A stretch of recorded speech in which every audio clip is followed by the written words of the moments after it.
Hello, friends. It's Thursday, a rainy spring Thursday in Chicago. Passover and Holy Week for Easter. Easter is Sunday. I was on last week saying that I am full of thoughts, and I have continued to be full of thoughts. And I hope this one comes out well. I usually prepare a lot for these videos and know exactly what I want to say, so that even if I don't say it perfectly, I get it all out. I hope I can do that today. A lot of things are coming together. I co-host a women's retreat in Tuscany with the beautiful Chef Maria, owner of Villa d'Elsa. I run study groups for developing financial advisors and owners of client-centric businesses, which I love. I occasionally coach people one-on-one, also love. And I've had an ongoing conversation with many of my artistic friends, mostly singers, some writers. All of us have made our living for part or all of our adulthood performing in front of people in some manner. And we talk a lot about the idea that the gift that you have has to be monetized, which led to the idea that I grew up with, not uncommon for most women, that to be useful, to be of use, is like your highest,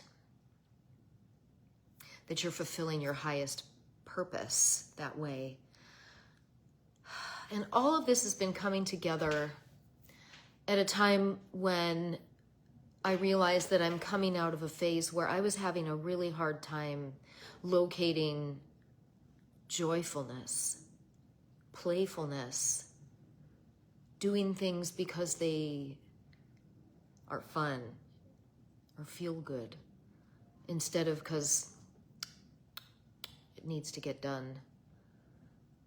And even if I was making art, it was art because I had a deadline or a performance.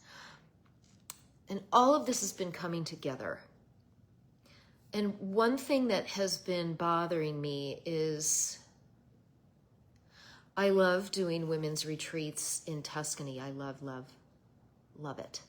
I am not going to stop going there. But I think there needs to be another more accessible container for discovering joy, for finding, relocating joy. And I feel through all these conversations that I've been having for the last 5 to 10 years, at least 5, almost 10. Almost every woman I know who is thoughtful and who has nearly completed or completed raising kids or achieving what they want to achieve in their career, or both, they are all coming to this place of like, oh, I did that. I already did that. That was fulfilling, but it's done. What's next? How can I choose? I want to choose well. I want to be discerning. And also, I need to make sure that I know what I really want and what I need. And how do I figure that out when I have been fulfilling others, when I have been of use? And I think right alongside that, achievement is also of use in some way, that we have these roles. I could talk endlessly just about that. But anyway, since that last time that I came on and talked about how joy is a choice and hope is a practice, and I talked about the idea that many of us are planners, But hey, what about leaping? I leapt into an entire 6 or 7 days of playing with ideas and visioning. And here's what I think. I think that starting maybe in June, I'll see how quickly I can roll this out.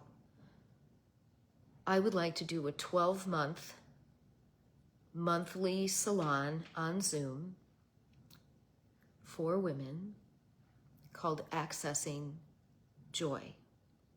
It's not a lecture series. It's not a workshop, really. It's more of an exploration, a discussion, and a practice with other thoughtful women, leading to identifying what this next chapter will look like. I'm going to take out the word should. We're not going to should on this. My own coach says that. Don't should all over everything, which is quite funny. I have a lot of shoulds in my brain. I bet you do too. This 12-month time to explore topic by topic, inspired by many writers that I follow. The list is really long, but right now coming to mind, Kate Bowler has a brand new book coming out about joy.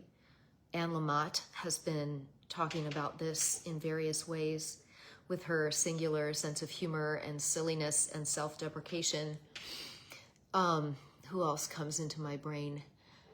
Julia Cameron was one of the first most influential writers who helped me start to find this in my early adulthood, starting with The Artist Way and all the way to present. She has new work just a year or two old.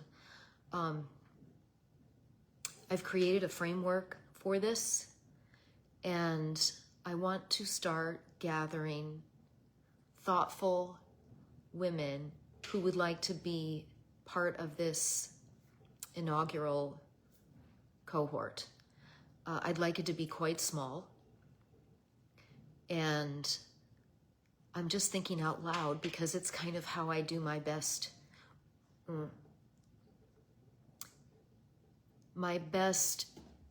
initial stuff. Then I go and think some more. Then I talk it out, and then I go and think some more. I don't think I'm alone. I think many of us are this way. So please send me a private message or drop something in the comments here. I'll put my calendar in the comments so you can set up time to talk if you would like to talk. I don't have a page on my site for this yet. That's in motion. But there will be a new offering coming from Ogilvy Consulting called Accessing Joy. A 12-month exploration, month by month, just 2 hours a month, of how to integrate who you are now, what you want, and work your way toward that. Breathing, moving, writing, speaking, exploring, laughing. Crying is okay. Just let me know. That's where I'm at. I've got 4 weeks till I leave for Discovering Joy in Tuscany. I'm getting really excited. I think our cohort is finished. Maybe there's a leaper coming, but I don't know where she is. If she's coming, she should make up her mind soon, because the flights will get really pricey if you wait too much longer. But this group is really singular, and I'm very excited about it. So in this 4 weeks before I fly away, I want to tiptoe into what accessing joy is going to look like and try to start in June. Let me know what you think. Share this with anybody you think might want this kind of information. I'm a communicator, and I will happily talk about this. So have a beautiful day.